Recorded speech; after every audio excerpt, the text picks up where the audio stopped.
The Plymouth Express affair.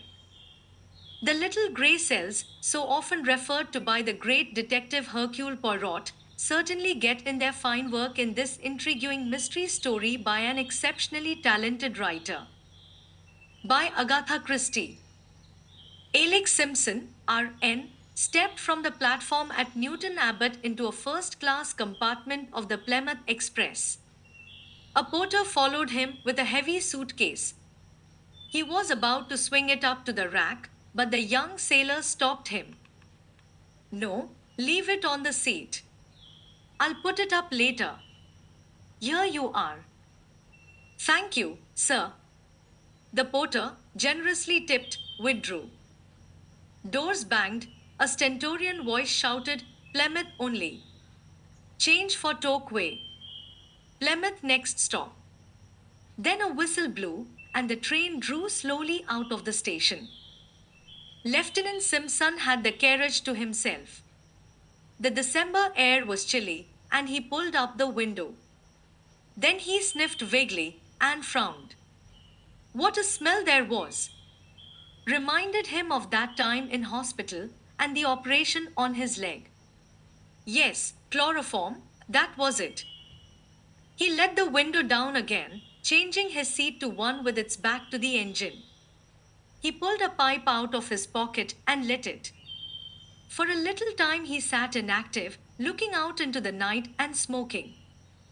At last he roused himself and, opening the suitcase, took out some papers and magazines, then closed the suitcase again and endeavored to shove it under the opposite seat without success. Some hidden obstacle resisted it. He shoved harder with rising impatience, but it still stuck out halfway into the carriage. Why the devil won't it go in? He muttered, and hauling it out completely, he stooped down and peered under the seat. A moment later, a cry rang out into the night, and the great train came to an unwilling halt in obedience to the imperative jerking of the communication cord. Mon ami, said Poirot. You have, I know, been deeply interested in this mystery of the Plymouth Express. Read this. I picked up the note he flicked across the table to me. It was brief and to the point. Dear Sir, I shall be obliged if you will call upon me at your earliest convenience. Yours faithfully, Ebenezer Halliday. The connection was not clear to my mind, and I looked inquiringly at Poirot. For answer, he took up the newspaper and read aloud. A sensational discovery was made last night. A young naval officer returning to Plymouth found under the seat of his compartment the body of a woman stabbed through the heart. The officer at once pulled the communication cord, and the train was brought to a standstill. The woman, who was about 30 years of age and richly dressed, has not yet been identified. And later we have this: the woman found dead in the Plymouth Express has been identified as the Honorable Mrs. Rupert Carrington. You see now, my friend? Or if you do not, I will add this. Mrs. Rupert Carrington was, before her marriage, Flossie Halliday, daughter of Old Man Halliday, the Steel King of America. And he has sent for you? Splendid. I did him a little service in the past, an affair of bearer bonds. And once, when I was in Paris for a royal visit, I had Mademoiselle Flossie pointed out to me. La jolie petite pensionnaire. She had the jolly dot too. It caused trouble. She nearly made a bad affair. How was that? A certain Count de la Rochefort. Un ben mauvais sujet. A bad hat, as you would say. An adventurer pure and simple, who knew how to appeal to a romantic young girl. Luckily, her father got wind of it in time. He took her back to America in haste. I heard of her marriage some years later, but I know nothing of her husband. HM, I said. The Honorable Rupert Carrington is no beauty, by all accounts. He'd pretty well run through his own money on the turf, and I should imagine old man Halliday's dollars came along in the nick of time. I should say that for a good looking, well mannered, utterly unscrupulous young scoundrel, it would be hard to find his match. Ah, the poor little lady. Nest pass bin tumbi. I fancy he made it pretty obvious at once that it was her money, and not she, that had attracted him. I believe they drifted apart almost at once.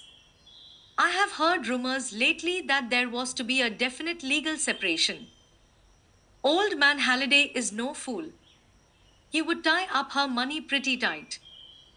I dare say. Anyway, I know as a fact that the Honorable Rupert is said to be extremely hard up. Aha! I wonder. You wonder what? My good friend, do not jump down my throat like that. You are interested, I see. Supposing you accompany me to see Mr. Halliday. There is a taxi stand at the corner. A very few minutes suffice to whirl us to the superb house in Park Lane rented by the American magnate. We were shown into the library, and almost immediately we were joined by a large, stout man with piercing eyes and an aggressive chin. Poirot, said Mr. Halliday. I guess I don't need to tell you what I want you for. You've read the papers, and I'm never one to let the grass grow under my feet. I happened to hear you were in London, and I remembered the good work you did over those bonds. Never forget a name. I've got the pick of Scotland Yard, but I'll have my own man as well. Money no object. All the dollars were made for my little girl, and now she's gone. I'll spend my last cent to catch the damned scoundrel that did it. See? So it's up to you to deliver the goods. Poirot bowed. I accept, monsieur, all the more willingly that I saw your daughter in Paris several times. And now I will ask you to tell me the circumstances of her journey to Plymouth and any other details that seem to you to bear upon the case. Well, to begin with, responded Halliday, she wasn't going to Plymouth. She was going to join a house party at a Wanmead Court, the Duchess of Swansea's place. She left London by the 12:14 from Paddington, arriving at Bristol, where she had to change at 2:50. The principal Plymouth expresses, of course, run via Westbury and do not go near Bristol at all. The 12:14 does a non-stop run to Bristol, afterwards stopping at Weston, Taunton, Exeter, and Newton Abbot. My daughter travelled alone in her carriage, which was reserved as far as Bristol, her maid being in a third-class carriage in the next coach. Poirot nodded, and Mr. Halliday went on. The party at a Wanmead Court was to be a very gay one, with several balls, and in consequence my daughter had with her nearly all her jewels, amounting in value perhaps to about $100,000. A moment, interrupted Poirot. Who had charge of the jewels? Your daughter or the maid? My daughter always took charge of them herself, carrying them in a small blue morocco case. Continue, monsieur. At Bristol the maid, Jane Messon, collected her mistress' dressing bag and wraps, which were with her, and came to the door of Flossie's compartment. To her intense surprise, my daughter told her that she was not getting out at Bristol, but was going on farther. She directed Messon to get out the luggage and put it in the cloakroom. She could have tea in the refreshment room, but she was to wait at the station for her mistress, who would return to Bristol by an up train in the course of the afternoon. The maid, although very much astonished, did as she was told. She put the luggage in the cloakroom and had some tea. But up train after up train came in, and her mistress did not appear. After the arrival of the last train, she left the luggage where it was and went to a hotel near the station for the night. This morning she read of the tragedy and returned to town by the first available train. Is there nothing to account for your daughter's sudden change of plan? Well, there is this. According to Jane Mason, at Bristol, Flossie was no longer alone in her carriage. There was a man in it who stood looking out of the farther window so that she could not see his face. The train was a corridor one, of course. Yes. Which side was the corridor? On the platform side. My daughter was standing in the corridor as she talked to Mason. And there is no doubt in your mind, excuse me. He got up and carefully straightened the inkstand, which was a little askew. Jay Wu's demand pardon, he continued, reseating himself. It affects my nerves to see anything crooked. Strange, is it not? I was saying, Monsieur, that there is no doubt in your mind as to this probably unexpected meeting being the cause of your daughter's sudden change of plan. It seems the only reasonable supposition. You have no idea as to who the gentleman in question might be. The millionaire hesitated for a moment and then replied, no, I do not know at all. Now, as to the discovery of the body. It was discovered by a young naval officer who at once gave the alarm. There was a doctor on the train. He examined the body. She had been first chloroformed and then stabbed. He gave it as his opinion that she had been dead about 4 hours, so it must have been done not long after leaving Bristol. Probably between there and Weston, possibly between Weston and Taunton. And the jewel case. The jewel case, M. Poirot, was missing. One thing more, Monsieur. Your daughter's fortune, to whom does it pass at her death? Flossie made a will soon after her marriage, leaving everything to her husband. He hesitated for a minute, and then went on, I may as well tell you, Monsieur Poirot, that I regard my son-in-law as an unprincipled scoundrel, and that, by my advice, my daughter was on the eve of freeing herself from him by legal means, no difficult matter. I settled her money upon her in such a way that he could not touch it during her lifetime, but although they have lived entirely apart for some years, she has frequently acceded to his demands for money rather than face an open scandal. However, I was determined to put an end to this, and at last Flossie agreed, and my lawyers were instructed to take proceedings. And where is Monsieur Carrington? In town. I believe he was away in the country yesterday, but he returned last night. Poirot considered a little while. Then he said, I think that is all, Monsieur. You would like to see the maid, Jane Mason. If you please. Halliday rang the bell and gave a short order to the footman. A few minutes later, Jane Mason entered the room, a respectable, hard-featured woman, as emotionless in the face of tragedy as only a good servant can be. You will permit me to put a few questions? Your mistress, she was quite as usual before starting yesterday morning? Not excited or flurried? Oh, no, sir. But at Bristol she was quite different. Yes, sir, regular upset, so nervous she didn't seem to know what she was saying. What did she say exactly? Well, sir, as near as I can remember, she said, Mason, I've got to alter my plans. Something has happened, I mean, I'm not getting out here after all. I must go on. Get out the luggage and put it in the cloakroom, then have some tea, and wait for me in the station. Wait for you here, ma'am? I asked. Yes, yes. Don't leave the station. I shall return by a later train. I don't know when. It mayn't be until quite late. Very well, ma'am, I says. It wasn't my place to ask questions, but I thought it very strange. It was unlike your mistress, eh? Very unlike her, sir. What did you think? Well, sir, I thought it was to do with the gentleman in the carriage.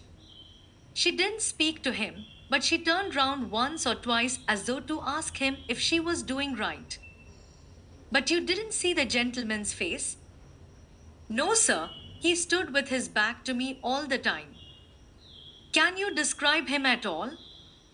He had on a light fawn overcoat and a traveling cap.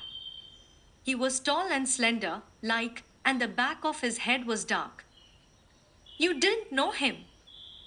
Oh, no, I don't think so, sir. It was not your master, Mr. Carrington, by any chance. Mason looked rather startled. Oh, I don't think so, sir. But you are not sure. It was about the master's build, sir, but I never thought of it being him. We so seldom saw him. I couldn't say it wasn't him. Poirot picked up a pin from the carpet and frowned at it severely. Then he continued, would it be possible for the man to have entered the train at Bristol before you reached the carriage? Mason considered. Yes, sir, I think it would. My compartment was very crowded, and it was some minutes before I could get out, and then there was a very large crowd on the platform, and that delayed me too.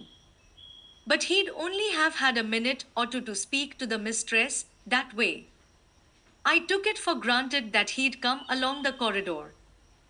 That is more probable, certainly.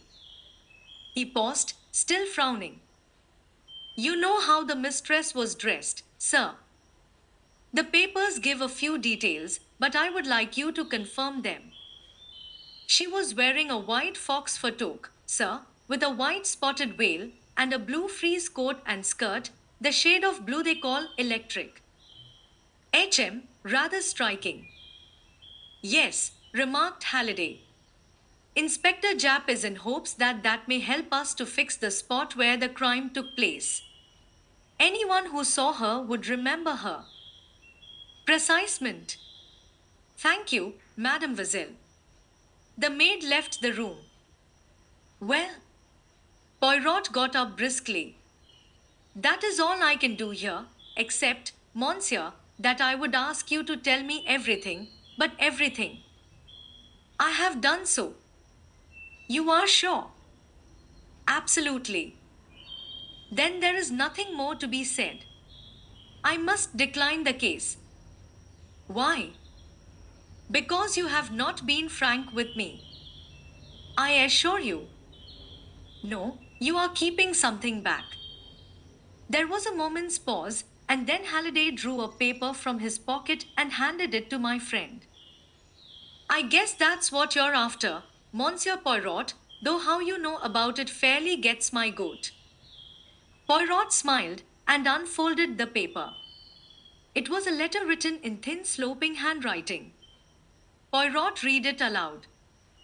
Chere, madam. It is with infinite pleasure that I look forward to the felicity of meeting you again. After your so amiable reply to my letter, I can hardly restrain my impatience. I have never forgotten those days in Paris. It is most cruel that you should be leaving London tomorrow. However, before very long, and perhaps sooner than you think, I shall have the joy of beholding once more the lady whose image has ever reigned supreme in my heart. Believe, Chere madam, all the assurances of my most devoted and unaltered sentiments. Armand de la Rochefort. Poirot handed the letter back to Halliday with a bow. I fancy, monsieur, that you did not know that your daughter intended renewing her acquaintance with the Count de la Rochefort. It came as a thunderbolt to me. I found this letter in my daughter's handbag. As you probably know, Monsieur Poirot, this so-called Count is an adventurer of the worst type. Poirot nodded. But what I want to know is how you knew of the existence of this letter. My friend smiled. Monsieur, I did not. But to track footmarks and recognize cigarette ash is not sufficient for a detective. He must also be a good psychologist. I knew that you disliked and mistrusted your son-in-law. He benefits by your daughter's death, The maid's description of the mysterious man bears a sufficient resemblance to him. Yet you are not keen on his track. Why? Surely because your suspicions lie in another direction. Therefore, you were keeping something back. You're right, Monsieur Poirot. I was sure of Rupert's guilt until I found this letter. It unsettled me horribly. Yes, the Count says, before very long, and perhaps sooner than you think. Obviously, he would not want to wait until you should get wind of his reappearance. Was it he who travelled down from London by the 12:14 and came along the corridor to your daughter's compartment? The Count de la Rochefort is also, if I remember rightly, tall and dark. The millionaire nodded. Well, Monsieur, I will wish you good day. Scotland Yard has, I presume, a list of the jewels? Yes, I believe Inspector Japp is here now if you would like to see him. Japp was an old friend of ours and greeted Poirot with a sort of affectionate contempt. And how are you, Monsieur? No bad feeling between us, though we have got our different ways of looking at things. How are the little grey cells, eh? Going strong? Poirot beamed upon him. They function, my good Japp, assuredly they do. Then that's all right. Think it was the Honourable Rupert or a crook. We are keeping an eye on all the regular places, of course. We shall know if the shiners are disposed of, and of course, whoever did it isn't going to keep them to admire their sparkle. Not likely. I'm trying to find out where Rupert Carrington was yesterday. Seems a bit of a mystery about it. I've got a man watching him. A great precaution, but perhaps a day late, suggested Poirot gently. You always will have your joke, Monsieur Poirot. Well, I'm off to Paddington. Bristol, Weston, Taunton, that's my beat. So long.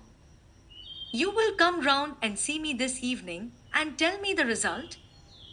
Sure thing, if I'm back. That good inspector believes in matter in motion, murmured Poirot as our friend departed. He travels, he measures footprints, he collects mud and cigarette ash. He is extremely busy. He is zealous beyond words. And if I mention psychology to him, do you know what he would do, my friend? He would smile. He would say to himself, poor old Poirot. He ages. He grows senile. Japp is the younger generation knocking on the door. And ma foi, they are so busy knocking that they do not notice that the door is open. And what are you going to do? As we have carte blanche, I shall expend threepence in ringing up the Ritz, where you may have noticed our Count is staying. After that, as my feet are a little damp, and I have sneezed twice, I shall return to my rooms and make myself a Tisano over the spirit lamp. I did not see Poirot again until the following morning. I found him placidly finishing his breakfast. Well? I inquired eagerly. What has happened? Nothing. But Japp, I have not seen him. The Count. He left the Ritz the day before yesterday. The day of the murder. Yes. Then that settles it. Rupert Carrington is cleared. Because the Count de la Rochefort has left the Ritz? You go too fast, my friend. Anyway, he must be followed, arrested. But what could be his motive? $100,000 worth of jewelry is a very good motive for anyone. No, the question to my mind is, why kill her? Why not simply steal the jewels? She would not prosecute. Why not? Because she is a woman, mon ami. She once loved this man. Therefore, she would suffer her loss in silence. And the Count, who is an extremely good psychologist where women are concerned, hence his successes, would know that perfectly well. On the other hand, if Rupert Carrington killed her, why take the jewels, which would incriminate him fatally? As a blind. Perhaps you are right, my friend. Ah, here is Jap.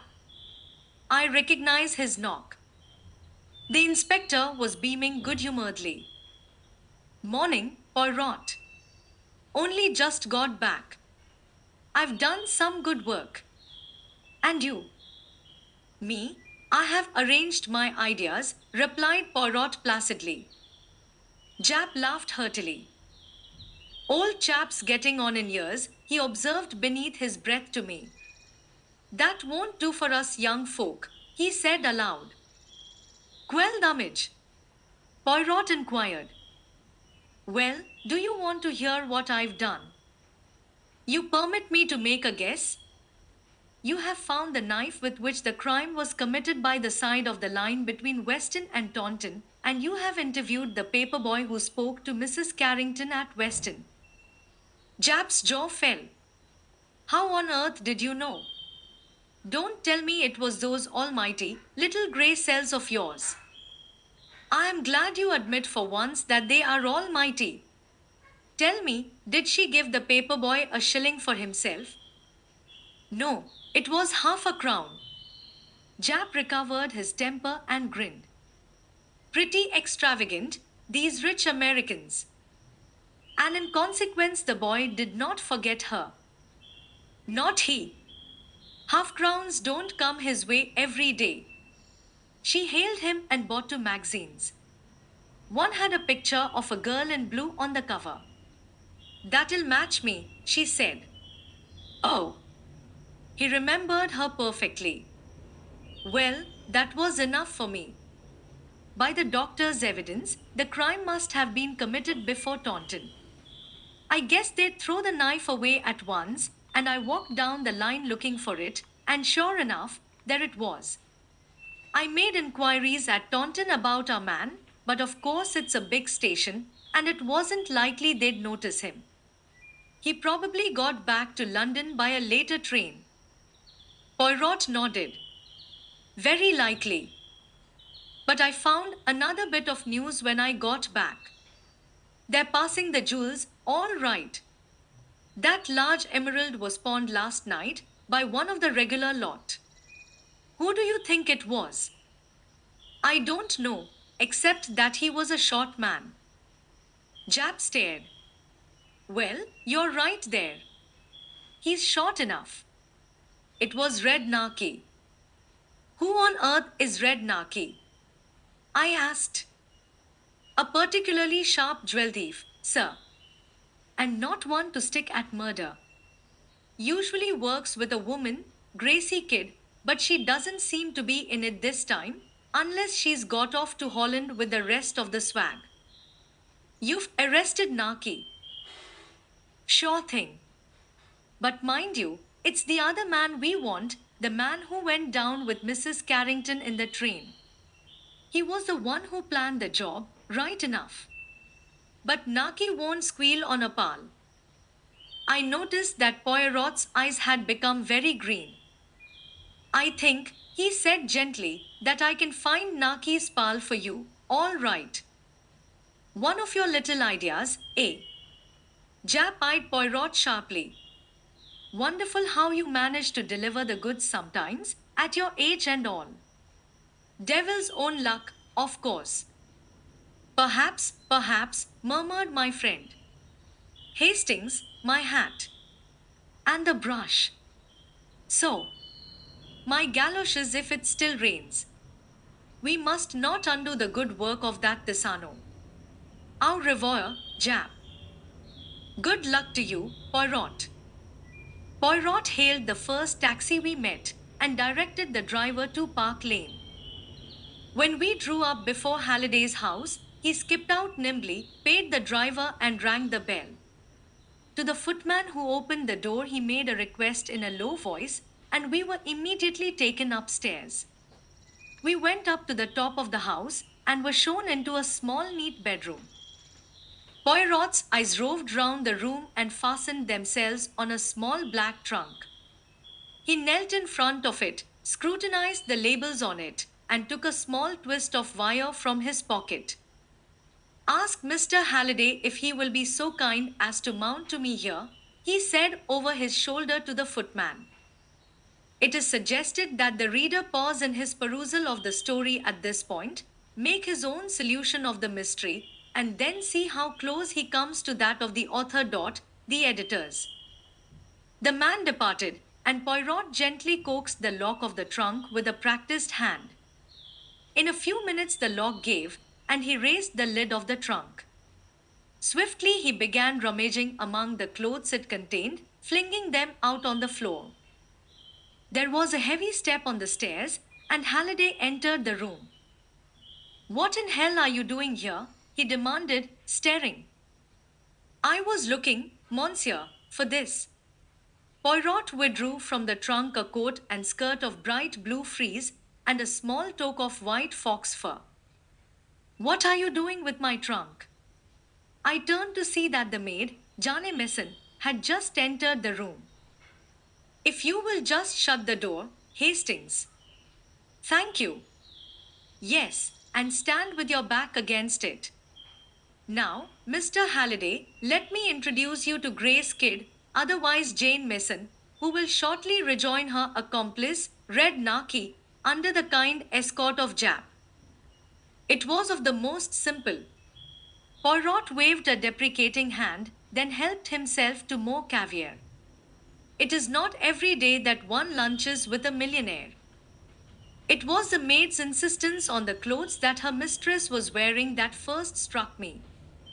Why was she so anxious that our attention should be directed to them? I reflected that we had only the maid's word for the mysterious man in the carriage at Bristol. As far as the doctor's evidence went, Mrs. Carrington might easily have been murdered before reaching Bristol. But if so, then the maid must be an accomplice. And if she were an accomplice, she would not wish this point to rest on her evidence alone. The clothes Mrs. Carrington was wearing were of a striking nature. A maid usually has a good deal of choice as to what her mistress shall wear. Now, if, after Bristol, anyone saw a lady in a bright blue coat and skirt and a fur toque, he will be quite ready to swear he has seen Mrs. Carrington. I began to reconstruct. The maid would provide herself with duplicate clothes. She and her accomplice chloroform and stab Mrs. Carrington between London and Bristol, probably taking advantage of a tunnel. Her body is rolled under the seat, the maid takes her place. At Weston, she must make herself noticed. How? In all probability, a newspaper boy will be selected. She will ensure his remembering her by giving him a large tip. She also drew his attention to the color of her dress by a remark about one of the magazines. After leaving Weston, she throws the knife out of the window to mark the place where the crime presumably occurred and changes her clothes or buttons a long mackintosh over them. At Taunton, she leaves the train and returns to Bristol as soon as possible, where her accomplice has duly left the luggage in the cloakroom. He hands over the ticket and himself returns to London.